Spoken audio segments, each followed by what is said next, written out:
post-Christmas day and there's tons of people outside here, all doing their Boxing Day shopping. I guess with that in mind, it's past Christmas, but the war continues everywhere around the world. How about this one that I read first? This one says, North Korean drone reaches north of Seoul. You would think the day after Christmas you just read stories of people getting their drones for the first time and all that. And this one here says, South Korean military officials say North Korea has flown 5 drones across their mutual border. This unmanned aerial vehicles violated South Korean airspace in the border areas around Gyeonggi province, said the country's Joint Chiefs of Staff. One drone flew all the way to the northern edge of the capital, Seoul, before returning across the border. Jets and attack helicopters were deployed, but 100 rounds fired from helicopters failed to shoot them down. That sounds really serious. It says a South Korean military official said they had since lost track of all the drones, but they were no longer in flight.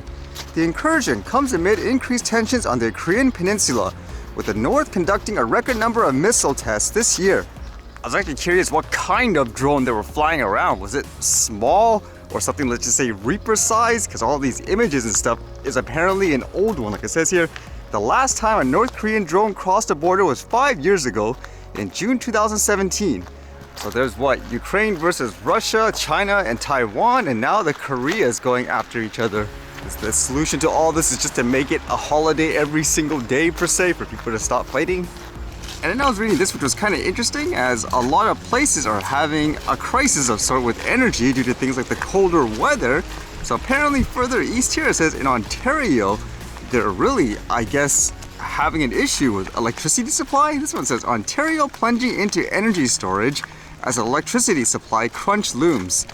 Energy storage could change energy industry like refrigeration changed the milk industry, says CEO. Ontario is staring down an electricity supply crunch, and amid a rush to secure more power, it is plunging into the world of energy storage, a relatively unknown solution for the grid that experts say could also change energy use at home. Beyond the sprawling nuclear plants and waterfalls that generate most of the province's electricity sit the batteries, the underground caverns storing compressed air to generate electricity, and the spinning flying wheels wanting to store energy at times of low demand and inject it back into the system when needed. While that is a bad thing, I guess based on this article, they had some comments where it sounds like companies or organizations, like certain ones, are kind of embracing it because they have an opportunity, I guess, to provide a quote solution.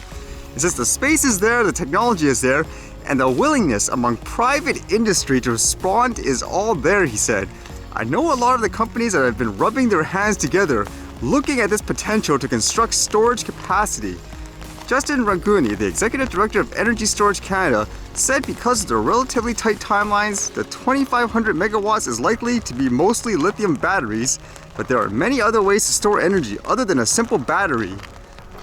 I guess it kind of raises the debate again in terms of, I guess, things like energy. Are we ready to just use, I guess, one form per se? Or when it comes to things, for example, people only wanting nothing but electricity, is it the right time to get rid of, I guess, things like gas and all that? Because I can imagine if there's going to be tons of blackouts and so forth, or now there's going to be restrictions saying, oh, you can't drive your, I guess, car or whatever during these times because they need to conserve electricity. Is it the right timing, I guess you could say?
See you guys later.